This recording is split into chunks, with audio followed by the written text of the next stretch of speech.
Mga ka-heartbeat, narito na ang isa sa mga personalidad na may mensaheng umantig sa marami. Ang tawag ko sa kanya ay Kuya Binoy. Kuya Binoy, ikaw na ang bahala. Pasok! Ano yung kakasulo sa akin? Obstruction of justice daw. Napanood niyo ba yung CCTV? Mukha bang tumakas si Bato? Pambira, naglalakad kami, sumakay kami ng kotse, lumabas kami. Libo ang polis, walang humuli sa amin. Paanong takas yun?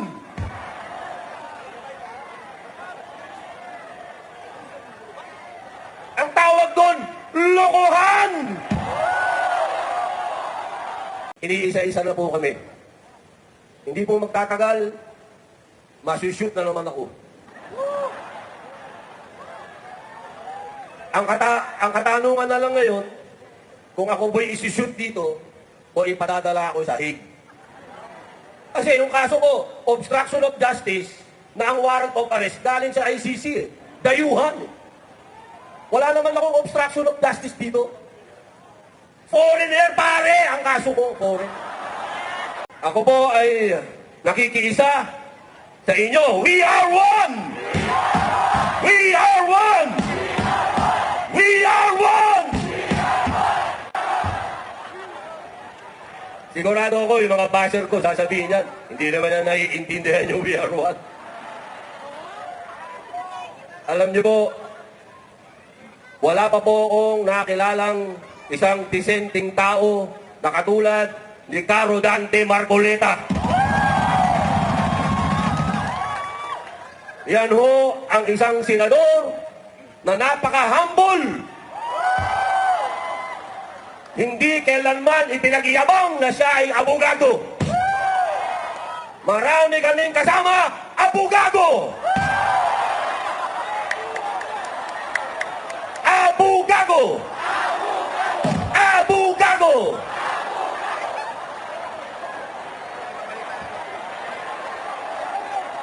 Alam nyo, si Caro Dante kapag nagpapaliwanag ng batas, naiintindihan ng lahat. Kaya pinipilit siyang pigilan. Papayag ba tayong pigilan si Caro Dante? Kami pong lahat sa minority ay iniisa-isa na. Kaninang umaga, pagbukas ko ng aking social media, nakalagay doon, kakasuhan na raw ako. Sabi nila, pinatakas ko daw si Bato. May warrant daw sa ICC. Sabi nila, pero yung Pangulo natin, iniimbita si Putin sa Pilipinas. May warrant of arrest si Putin. Ano, pwede na lang ikaso kay Presidente? Di ba ang gulo? Ang gulo nyo! Anong ibig na lang sabihin? Pag dumating dito si Vladimir Putin, isusurrender nyo rin? Oh!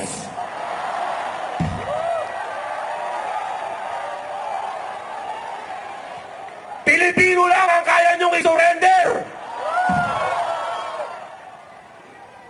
Ano yung kakasulo sa akin? Obstruction of justice daw. Napanood niyo ba yung CCTV? Mukha bang tumakas si Bato?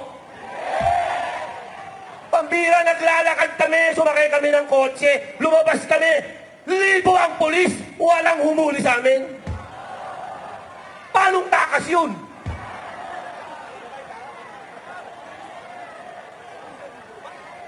Ang tawag doon, lokohan!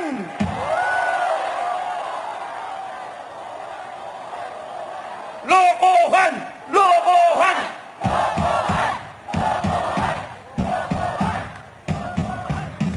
Alam nyo mga kapatid, nakakalungkot ang sitwasyon ng bayan natin. Kaya ang buong sambayanang Pilipino ay nagpapasalamat sa Iglesia ni Cristo sapagkat hindi kayo nakakalimot sa pagmamahal nyo sa bayan. patuloy ang panggigising ninyo. Marami sa ating kababayan, hindi ko alam, sila'y gising. Sila naman ay hirap din. Hindi ko alam kung bakit hindi sila nagrereklamo. Nabigyan ba ng maleta?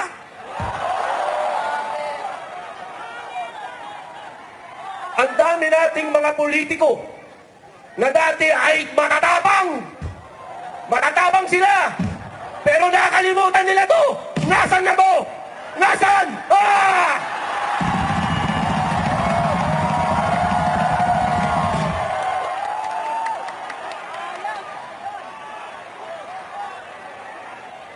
Alam nyo, ang tatay ko, si Assemblyman Roy Padilla Sr., kasama doon sa EDSA 1. Kung buhay siya, sigurado ako, nagmumura-mura yun!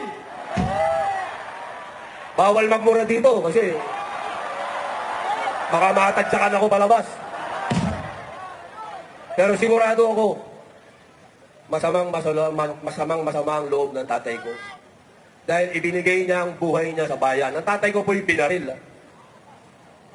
Ang tatay ko po'y nagsakripisyo ng buhay para sa bayan.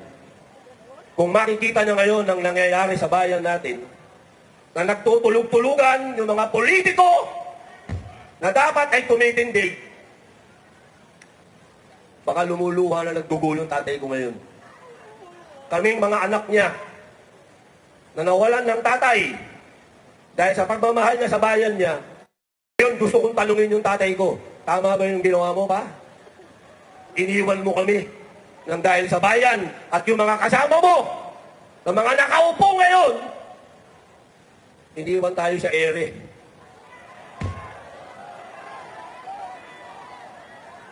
Napakasakit ng nangyari sa atin, mga kababayan. Mabuti na lamang nandiyan kayo, INC.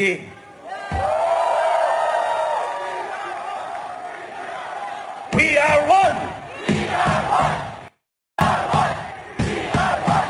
We are one! We are one! Isang punto na lang. Kasi alam ko, tapos na tayo eh. Buti nakahabol ako. Ito, pakiusap po.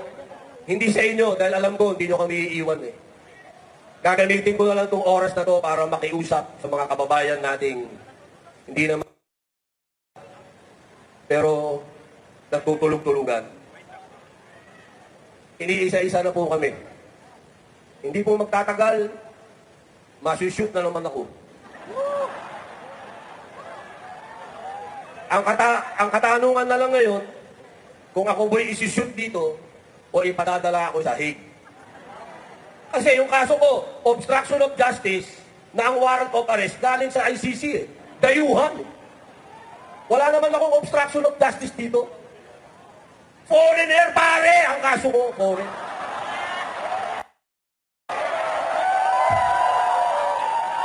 Isang malaking karangalan na rin. At least, di ba? Ang pakiusap ko, mga kababayan ko na nanonood, mga Muslim, mga kapatid kong Muslim, mga kapatid nating Katoliko, Kristiyano, kanina nandyan si Grego Belica, nagsalita. Ang pakiusap ko sa inyo, walang pupuntahan ang bayan natin kung ang mga katulad naming pinapahiwatig sa inyo kung ano ang katotohanan, eh hahayaan nyo kaming makulong. Saan pupunta ang bayang ito kung yung mga nakikipaglaban para sa katotohanan, eh hahayaan yung makulong? Paano na ang bayang ito? Paano na ang mga lugar na katulad nitong Liwasang Bonifacio? Kung yung kalayaan, ay hahayaan nating tapak-tapakan at ibasura na lang para lang sa kanilang mga pansarili. Hindi nyo po pwedeng sabihin na hindi, okay lang ako, pwedeng ganun. Dahil ako, ang sarap na ng buhay ko, ang ganda ng asawa ko, bata yung asawa ko.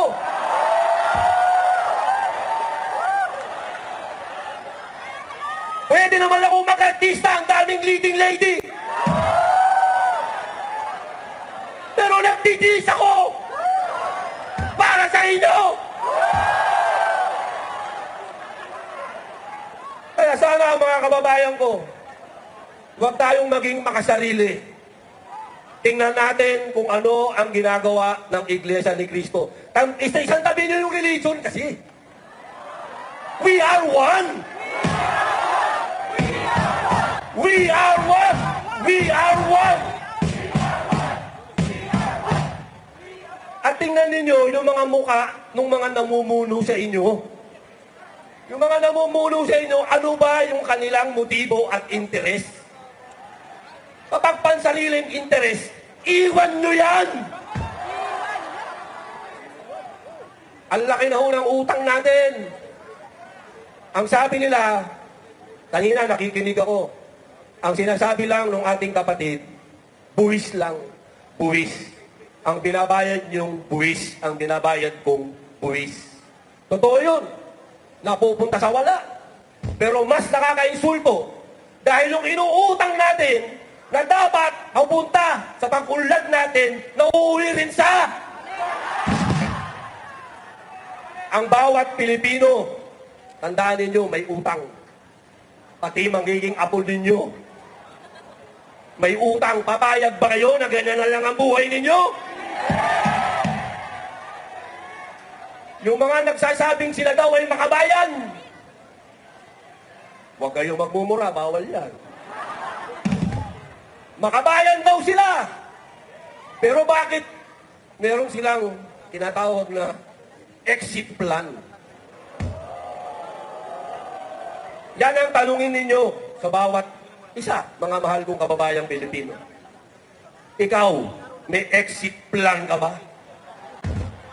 Bakit yung mga namumuno sa atin may exit plan? Ibig sabihin, wala silang plano para sa atin. Yan ang ilagay ninyo sa isip ninyo. Hindi yung nakarinig lang kayo ng magaling mag-English dyan, believe na kayo. Tapos na ang panahon ng spoken in dollar. Tapos na. Panahon na ngayon para magkaintindihan tayo, mga kapatid. That is why we are here today. Kailangan nating magtulungan. Para sa ating kinabukasan. Maraming salamat Kuya Binoy sa pagbabahagi ng iyong saloobin. Kayo naman mga ka-heartbeat, ano ang inyong pananaw?